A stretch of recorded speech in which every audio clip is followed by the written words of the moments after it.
ಮೊಹಮ್ಮದ್ ನದೀಮ್ ಅವರು, ಇವರು ರಾಜ್ಯ ಕರಾಟೆ ಶಿಕ್ಷಕರ ಸಂಘದ ಅಧ್ಯಕ್ಷರು. ಅದೇ ರೀತಿ ಪ್ರವೀಣ್ ರೆಡ್ಡಸ್ ಅವರು ಬೆಂಗಳೂರು, ಇವರು ರಾಜ್ಯ ಕರಾಟೆ ಶಿಕ್ಷಕರ ಸಂಘದ ಗೌರವ ಅಧ್ಯಕ್ಷರು, ಚೇರ್ಮನ್ ಆಗಿ ಕೆಲಸ ಮಾಡ್ತಾ ಇದ್ದಾರೆ. ಅದೇ ರೀತಿ ಶಿವಕುಮಾರ್ ಶಾಂತಳ್ಳಿ, ವಿಜಯಪುರ. ಯೋಗ ಮತ್ತು ಕರಾಟೆ ತರಬೇತಿಯನ್ನು ಒಬ್ಬ ಶಿಕ್ಷಕರಿಂದ ತರಬೇತಿಯನ್ನು ನೇಮಿಸುವ ಆದೇಶವನ್ನು ಹೊರಡಿಸಿದ್ದಾರೆ. ಇದನ್ನು ದಯವಿಟ್ಟು ತಾವು ಮರು ಪರಿಶೀಲನೆ ಮಾಡಿ ಅಂತ ಆದೇಶವನ್ನ ಲಾಸ್ಟ್ ಮಂತ್ ಜೂನ್ ಅಲ್ಲೇ ಕಳಿಸ್ಕೊಟ್ಟಿದ್ದಾರೆ.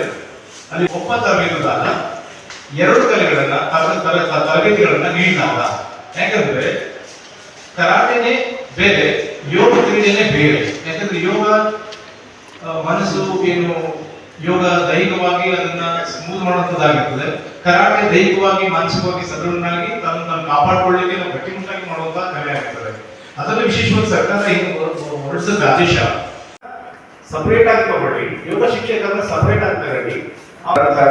ಮತ್ತು ಅಧ್ಯಕ್ಷರು ಈ ವೇದಿಕೆ ಮೇಲೆ ಇದ್ದೀವಿ. ಸರಿಸುಮಾರು ನಮ್ಮ ಕರಾಟೆ ಶಿಕ್ಷಕರ ಸಂಘ ರಾಜ್ಯದಲ್ಲಿ 10 ವರ್ಷಕ್ಕೂ ಮೇಲ್ಪಟ್ಟು 15 ವರ್ಷ ಕರಾಟೆಯಲ್ಲಿರುವಂತಹ ಆಸನ ಕೂಡ ಬೇರೆ. ಅದಕ್ಕೆ ಯೋಗ ಬೇರೆ, ಕರಾಟೆ ಬೇರೆ. ಎರಡೂ ಕಲೆ ಕೂಡ ಬೇರೆ ಬೇರೆ ಶಿಕ್ಷಕರು ನೇಮಿಸುವುದರಿಂದ ಇಬ್ಬರಿಗೂ ಕೂಡ ಅನುಕೂಲ ಇರುತ್ತೆ. ಆ ಕಡೆ ಕರಾಟೆ ಶಿಕ್ಷಕರಿಗೆ ಒಂದು ಕೆಲಸ ಆಗುತ್ತೆ, ಈ ಕಡೆ ಯೋಗ ತರಬೇತಿ ಒಂದು ಕೆಲಸ ಆಗುತ್ತೆ. ಅದರಿಂದ ಈ ಸರ್ಕಾರ ಇದನ್ನು ದಯವಿಟ್ಟು ಮರುಪರಿಶೀಲನೆ ಮಾಡಬೇಕಾಗ್ತದೆ. ರಾಜ್ಯ ಕರಾಟೆ ಶಿಕ್ಷಕರ ಸಂಘದಿಂದ ನಾವು ಒತ್ತಡ ಆಗ್ತಾ ಇದ್ದೀವಿ. ಮತ್ತೆ ಈ ಒತ್ತಡವನ್ನು ನಾವು ಇವತ್ತು ಸರ್ಕಾರಕ್ಕೆ ಮುಟ್ಟಿಸ್ತಾ ಇದ್ದೀವಿ. ಇವರು ಕೊಡ್ತಕ್ಕಂಥ 12,000 ರೂಪಾಯಿ ಕುಟುಂಬಕ್ಕೆ ಸಾಲಲ್ಲ. ಕಷ್ಟಪಟ್ಟು ಒಂದು 15-20 ವರ್ಷದಿಂದ ಕರಾಟೆ ಕಲಿತು ನಾವೇನೀಗ ವಿದ್ಯಾರ್ಥಿನಿಯರಿಗೆ ಹೇಳ್ಕೊಡ್ತಾ ಇದ್ವಲ್ಲ, ಸೊ ಆ 12,000ದಲ್ಲಿ ನಾವು ನಮ್ಮ ಮನೆಯ ಬಾಡಿಗೆ ಕಟ್ಕೊಂಡು, ನಮ್ಮ ಮಕ್ಕಳ ಫೀಸ್ ಕಟ್ಕೊಂಡು, ನಮ್ಮ ಬಟ್ಟೆ ಪಾಡು ಮಾಡಿಕೊಂಡು ನಾವು ಬೆಳಗಿಂದ ಸಂಜೆ ಮಟ್ಟ ಹೇಳೋಕೆ ಬಹಳ ಕಷ್ಟಕರವಾಗ್ತದೆ. ಸರ್ಕಾರಕ್ಕೂ ಕೂಡ ಮೋಸ ಆಗಲ್ಲ, ತರಬೇತುದಾರರಿಗೂ ಮೋಸ ಆಗಲ್ಲ, ವಿದ್ಯಾರ್ಥಿನಿಯರು ಕೂಡ ಇದನ್ನು ಮೋಸ ಆಗಲ್ಲ. ಅಂದರೆ ಸರಿಯಾಗಿ ಕಲಿತಾರೆ.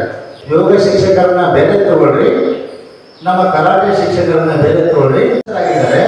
ಸೊ ಎಲ್ಲ ಪ್ರೌಢಶಾಲೆಗಳು ಕೂಡ ಇದನ್ನ ಕಡ್ಡಾಯಗೊಳಿಸಿ, ಮಾಶಾಸನ ನಮಗೆ ಸಾಲಲ್ಲ, ಅದನ್ನ 24,000 ಏರಿಸಿದ್ರೆ ನಮ್ಮ ಕರಾಟೆ ಶಿಕ್ಷಕರ ಬದುಕು ಬಂಗಾರ ಆಗ್ತದೆ ಅಂತೇಳಿ ಶೋಭಪ್ಪ ಕುಜೂರಿಯು, ಬಡೋರಿಯು, ಈ ತರ ಶಿರೋಂಡ್ರಿಯು, ಇದು ಬೇರೆ ಬೇರೆ ತರ ಆರ್ಗನೈಸೇಷನ್ ಫೆಡರೇಷನ್ ಕರ್ನಾಟಕಕ್ಕೆ ಮತ್ತು ಇಡೀ ಇಂಡಿಯಾ ಒಳಗೆ ಎಲ್ಲರಿಗೂ ಒಂದು ಸಂಘಕ್ಕೆ ಅವರು ನೋಂದಣಿ ಮಾಡಿದ್ದಾರೆ.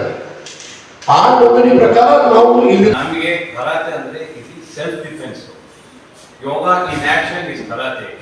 ಸೊ ಕರಾಟೆ ಮಾಡಿ, ಯೋಗಾನು ಮಾಡಿ ನಮ್ಗೆ ಬೇಕಾಗಿದೆ. ಇವಾಗ ನಾವು ಯೋಗ ನಾವು PT ಟೀಚರ್ ಹೇಳ್ಕೊಡ್ಬೇಕಾದ್ರೆ ಸುಲಭ ಇಲ್ಲ. ಬರ್ತಾರೆ ನಮ್ಮ ಮಗನು PhD BA ಮಾಡ್ಕೊಂಡು ಬರ್ತಾರೆ. ಬಟ್ ಅವ್ರು ಬಂದ್ಬಿಟ್ಟು ಅವ್ರು ಕರಾಟೆ ಹೇಳಿದ್ರೆ ಸರ್ ನಮ್ಗೆ ಯಾಕೆ ಬೇಕು ಸರ್ ಬೇಡ ಅಂತ. ಇವಾಗ ಮೈಸೂರಿನಲ್ಲಿ ಒಂದು ಯೂನಿವರ್ಸಿಟಿ ಸ್ಟಾರ್ಟ್ ಆಗಿದೆ.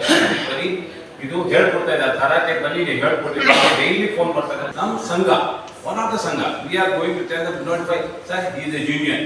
ಇದೇ ಸಂಘದ ಬರ್ಬೇಕು, ಇದೇ ಅಸೋಸಿಯೇಷನ್ ಬರ್ಬೇಕು ಅಂತ ಇಲ್ಲ. ಯಾರು ಬಂದ್ರು ನಾವು ರೆಡಿ ಇದ್ದೀವಿ. ನಮ್ಗೆ ಕೇಳಿದ್ರೆ ಸರ್ ಇವ್ರು ಕರೆಕ್ಟ್ ಆಗಿದ್ದಾರೆ, ಕರೆಕ್ಟ್ ಆಗಿ ನಾವು ಮಾಹಿತಿ ಕೊಡ್ತೀವಿ sir. Yes I can do it. ನಾವೇ ಮಾಡೋದಕ್ಕಂತ last we have to depend sir. ಇವ್ರು ಮಾಡ್ತಾರೆ, ಇವ್ರು ಸುಮಾರು 20 ವರ್ಷಗಳಿಂದ ನಾವೆಲ್ಲ ಸರ್ವಿಸ್ ಮಾಡ್ತಾ ಇದ್ದೀವಿ. ಈಗಾಗಲೇ ವಿತ್ ರಿಜಿಸ್ಟರ್ಡ್ ಅಸೋಸಿಯೇಷನ್ ಅಂತಿದೆ. ಸಂಬಂಧಪಟ್ಟ DDPs ಆಗಿರ್ಬೋದು, POಗಳಾಗಿರ್ಬೋದು, ಮುಖ್ಯಪದರಾಗಿರ್ಬೋದು, ನಮ್ಮ ಮೂಲಕ ಸರ್ಟಿಫೈ ಮಾಡಿಸಿ ಆ ಒಂದು ಕರಾಟೆ ಸ್ಟೂಡೆಂಟ್ ಆ ಜಿಲ್ಲೆಯಲ್ಲಿ ಈತ ಬ್ಲಾಕ್ ಬೆಲ್ಟ್ ಮಾಡ್ಕೊಂಡಿದ್ದಾನ, ಈತ ಇತಿಹಾಸ ಇದ್ದೇನಾ, ಈತ ಕಲ್ತಿದ್ದಾನ, ಈ ಮಕ್ಕಳಿಗೆ ನ್ಯಾಯ ಮಾಡ್ತಾನ ಅನ್ನೋ ನಿಟ್ಟಿನಲ್ಲಿ ಅಲ್ಲಿ ಒಂದು ಸಮಿತಿಯನ್ನ ರಚನೆ ಮಾಡಿ ಆ ಜಿಲ್ಲೆಯ ಸಂಬಂಧಪಟ್ಟ ಸ್ಥಳಗಳಿಗೆ ಅವ್ರನ್ನ ಕರೆದು ಆಯ್ಕೆ ಸಮಿತಿಯಲ್ಲಿ ಹಾಕಿ ಆಯ್ಕೆ ಮಾಡಿಸಿಕೊಳ್ಳಿ ಅನ್ನೋ ಒಂದು ಮಾತನ್ನ ಈ ವೇದಿಕೆ ಮೂಲಕ ನಮ್ಮ ರಾಜ್ಯ ಶಿಕ್ಷಕರ ಸಂಘದಿಂದ ಹೇಳ್ತಾ ಇದ್ದೀವಿ ಸರ್.